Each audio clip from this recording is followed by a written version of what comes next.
E te iwi tēnā katoa koutou, tēnā tātou I roto I tēnei pō. Kia ora everybody, Che Wilson here from Che's channel and linking in through a number of channels tonight as we share more about Waiheke. That's the Atua that we launched last week, and we'll share more about her soon. But also just want to mihi up to everybody. I know everybody's pretty excited with the announcement today about the bubble between Aotearoa and Australia and us being able to connect with our whānau. So wherever your whānau may be, and even though there are going to be grades and different things that we need to work out, I know it's really exciting for everybody. Hoi anō, I roto I tēnei pō, kia tīmata ake au, ki tētei paku karakia, kia pai ai te whakaaere I tēnei tūkaupapa o te pō. Mai a maranga o karangona te rangi e tūnei, mai a maranga o karangona te papa e takotake nei. Mai a reare o katupu anuku, mai a reare o katupu arangi. E ue nei ki te pau o te paipai wa o e tūnei. Turuturu o iti waka maua kia tīna, hui e taiki e. Taiki e kia tātou. Got some awesome feedback last week on Waiheke and her awesomeness. And the thing with Waiheke is that we got to share a bit of her story with Hori Mātaki and Hana Tapiata, and got Hana back again tonight. Hori's got sick tamariki duties, so e arohātu ana ki ngā tamariki, but got Hana to talk a bit more about Waiheke tonight, and we'll just take that where it goes, because this whole idea of creating Atua is an intriguing thing for many people. So let's bring Hana on and introducing Hana Tapiata. Kei a koe Hana, paku mihi, paku whakamārama, kei a koe te wā. Tēnā koe te tungane, hai te papa. Tēnā hoki koutou e te mare mātaki mai nei te pō nei. Tātou katoa kei te hikaka, te a mai pia, mō ngā panonitanga mō te haerere. Engari ko te manakoia kei te no haumaru tonu tātou. Aha koa keihea. I tēnei wā, kia ora everyone. Excited to have some more wānanga tonight about our Atua and others maybe that might be joining her in this new age, perhaps. Ka pai. Yeah, choice to have you here, Hana, and good to be connected to your channel and to Ariki Creative as well. Nā reira, everybody watching tonight, kia ora koutou. Why is Waiheke a female? Why not? She's the fastest. I've been asked this question a couple of times, and my cop-out answer was that, well, I didn't create her. I'm just new to the kaupapa. But yeah, and I haven't revisited the question since. Cool.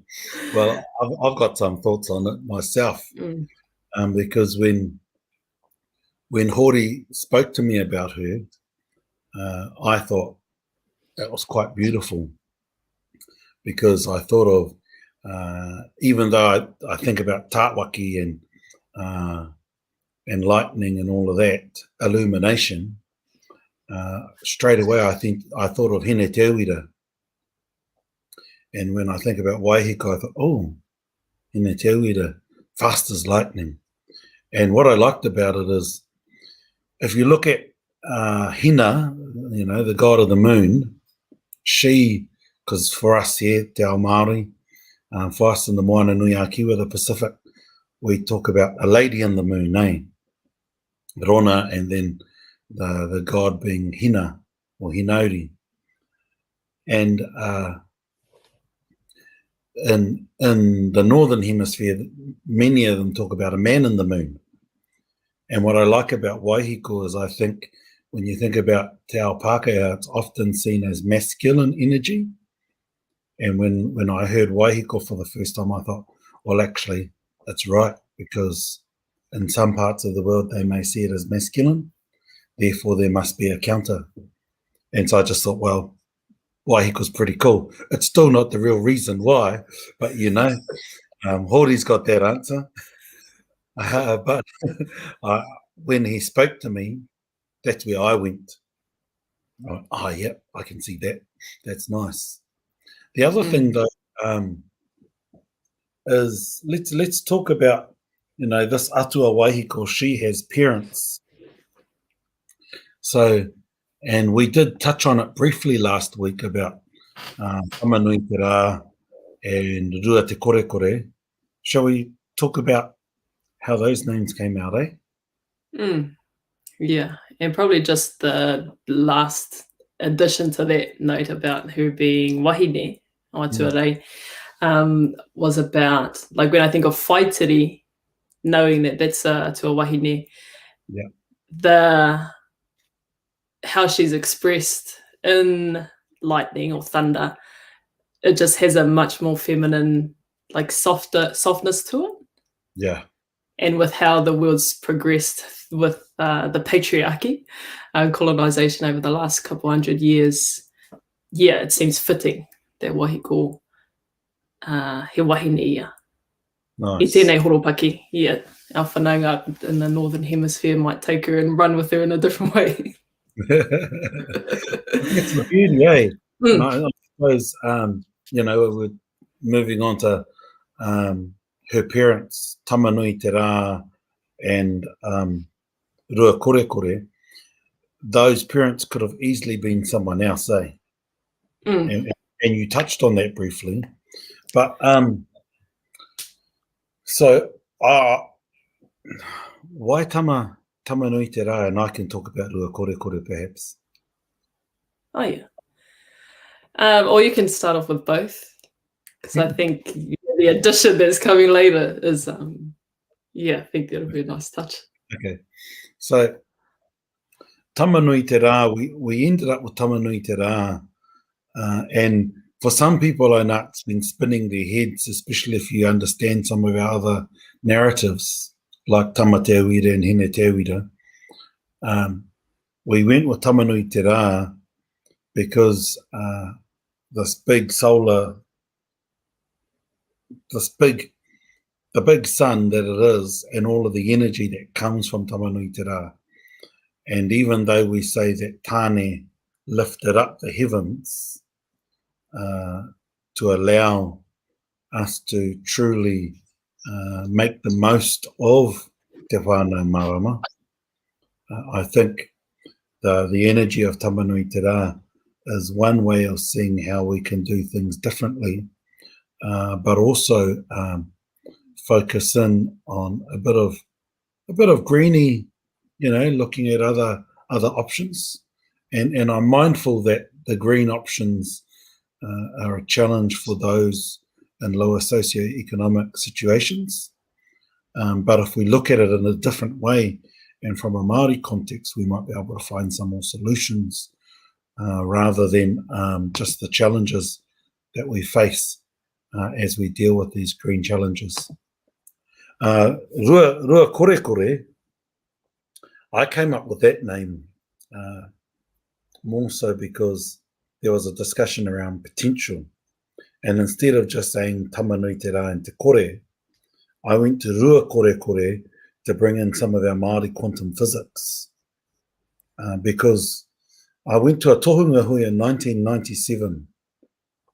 It was hosted at Mai Marae, and there were quite a few tohunga there from around the country. Ruanuku, so tohunga tāne. And we were allowed in there for occasions. But the thing that blew me away is that of the 4 days, the first 3 days, they spoke about stuff before te kore. And I thought, wow, this is doing my head in and amazing me at the same time. And that's where I first heard the phrase, ku tere tere te wai ki rua tupua, ka puta ko matua te kore, matua te pō, matua te ao. And so that everything was in a fluid state in a great dark abyss. And from out of that great dark abyss flowed kore, pō, ao. And so that rua kore kore goes back to that pre-kore state. But also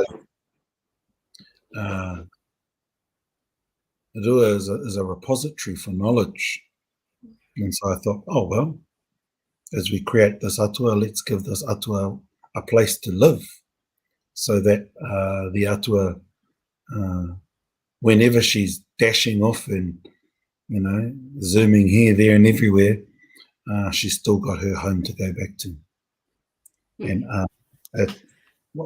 the thing is that great dark abyss, which is a liquid state or flowing state, is pretty much how quantum physics described the creation of our universe.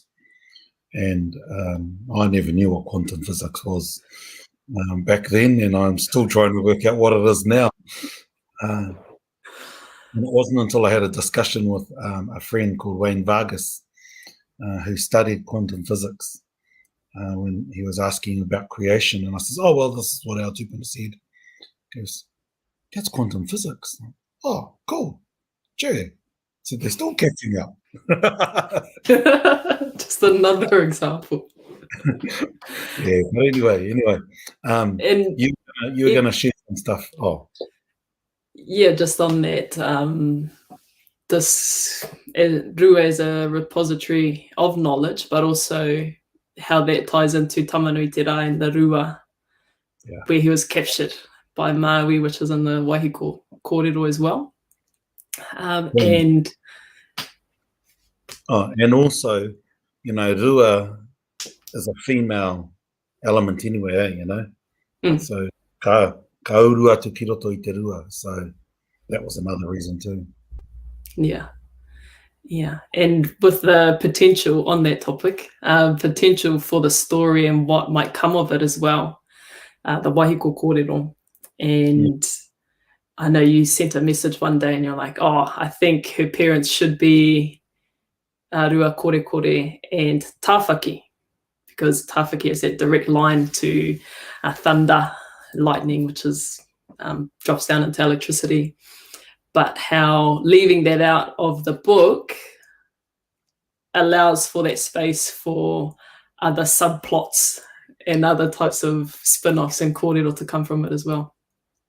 Well, that's it. And it's a bit like what you raised last week, where people were talking about, shouldn't it be another Mahuika and someone else? And I think the point is that it can be anyone. And, you go into one tribal narrative.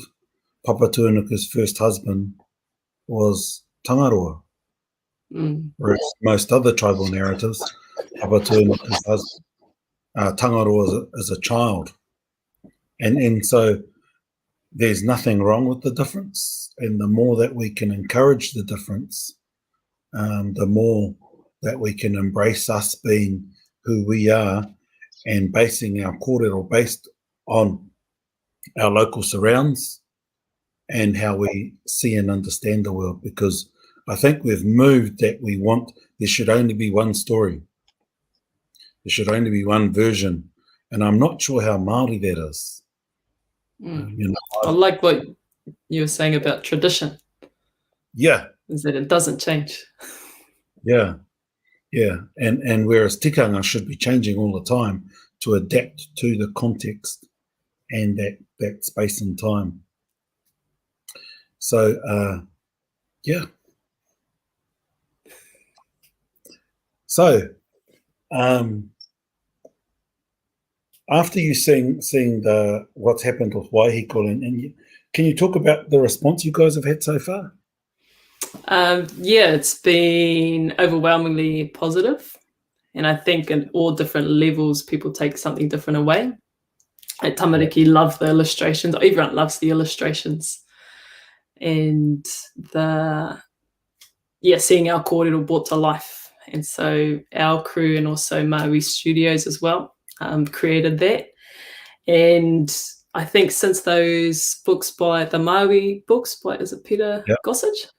There hasn't really been that much of our kōrero captured in that way.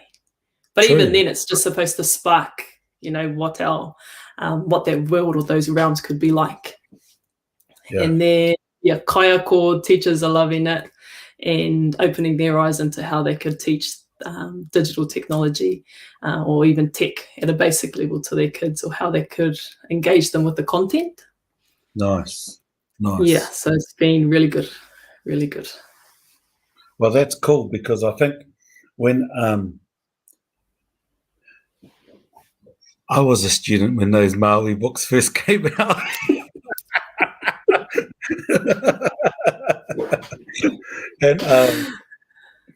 and as I think about it, like, it was pretty radical.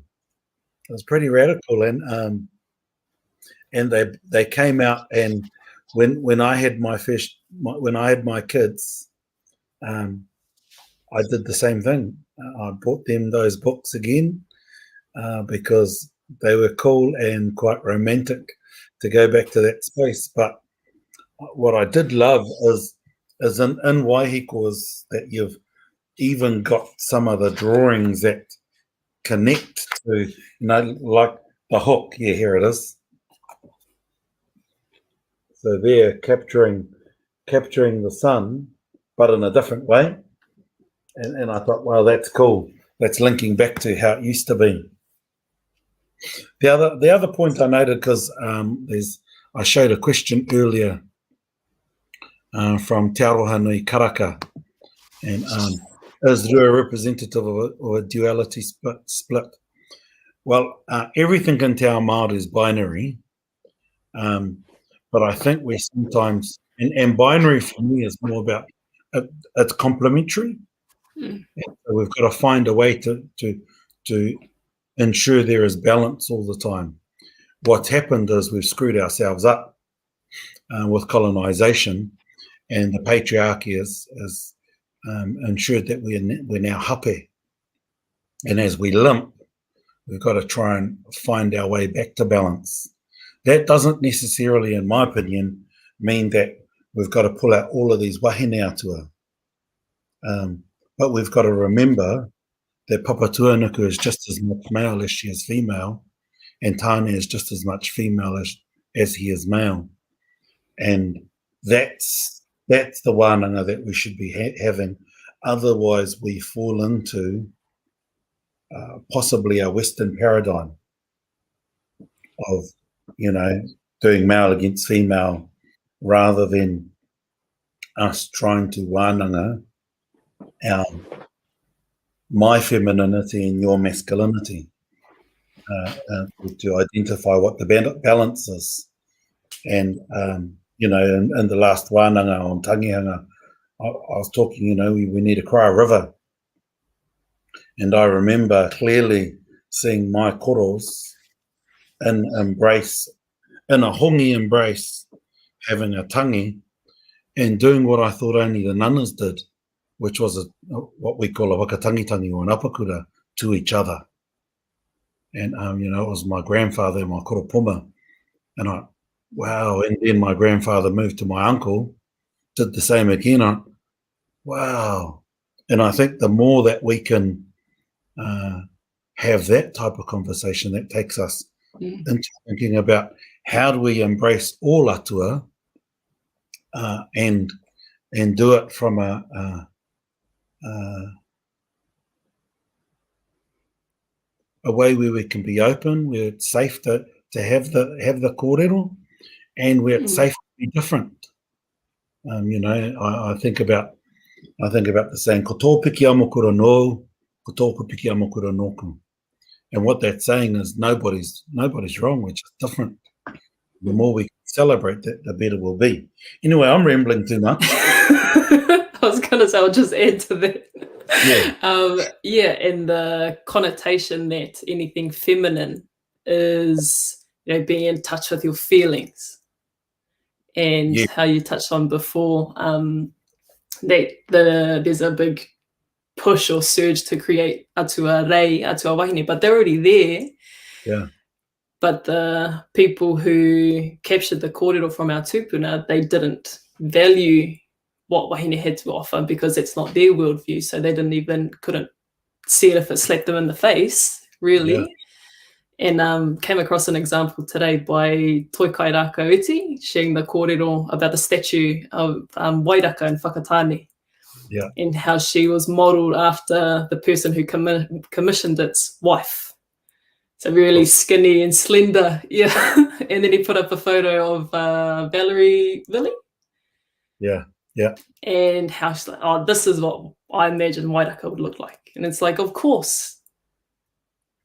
You know, Exactly. our tupuna, had that kind of build.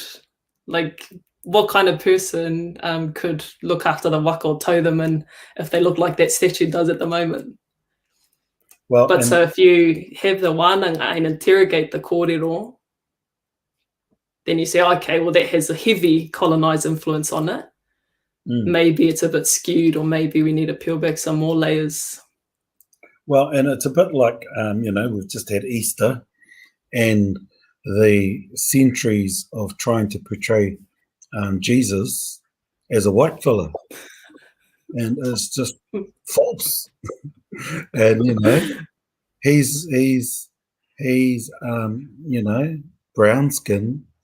He would have been brown skin, probably a beard, and just the way that people do things to try and promote or purport how they see the world, then takes us to a funny place. It's a bit like this whole thing around ikura being a dirty thing, and the kōrero that I've learnt, and that we did with my own girl, she had a hākari, and my boy will get his one day as well. But it's about how we celebrate and remember, because the one thing I remembered is I was at an opening one time, and there wasn't a puhi, and they wanted to use someone else, and one of the kuia says, "Kaore, kua wahinetia." And I thought, wow, what a beautiful way to say that, and because it wasn't about being a virgin, it was that she had had her ikura. Yeah. And, kua wahinetia. And so all of this takes us to a pretty exciting space, I think. Any closing thoughts for you, Hana, on what we need to do to continue the conversation? It would be to really refine our critical thinking and critical analysis. Like a lot of the kōrero that I heard growing up about pūrākau, about Atua, tupuna, was really a kind of static or passive kind of thing. Like if you want to engage with tāne, you go to the forest and that's kind of it. Rather than each of that already being within me and me needing to tap into that in some way. And so it's evolved, but it's probably accepting that what you have been led to believe could be like incorrect or redundant. Like the thing about tikanga.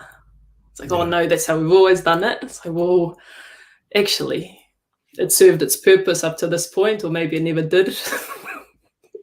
Maybe it was the best that we had at the time, but we really need to reassess our situation and where we're at, what we have available to us. And that's another layer to Waiheke as well. Like if our tupuna had the tools that we have today, they were innovators and engineers and scientists, and they were always advancing their mātauranga. And so, we have that potential too as well. Yeah. So, accepting that what might not be beneficial anymore. Yeah. Well, and I see my mate Bam just sending us a bit of a mihi online. So hi Bam, and she's reminding me of a conversation that we had on Te Kokomuka, where Rangi Mātāmua talked about when our tupuna arrived here, they had to create new atua, and the most famous of those atua is Tāpini Mātea, because you don't find them anywhere else except for here. And so I think let's just remember that at iwi as we close off tonight, that we should be creating atua, and each iwi will have their own atua. Each hapu will have their own atua, and as I know it, each whānau will too. They might not call them atua, they might call them mauri or kaitiaki, but actually it's all atua. So, mihi ana kia koutou, kia tātou katoa. Any final... Pātai? Yeah. Yeah. And that I agree with that. But what advice would you give? I think it might be in a similar puna to the people not knowing if they have the authority to do that, or the confidence, or that they don't know. Yeah, how kōrero kipia. Oh, well, that's a nice question. Basically, those whānau atua are usually got to do with protecting you.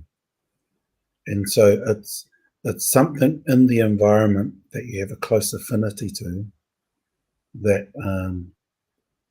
is something that's always there. And you might not notice it straight away, but later on you go, oh, that thing was there again. You know, last year was a pretty busy year for me. And my nana's kaitiaki would always show up when it was getting really stressful.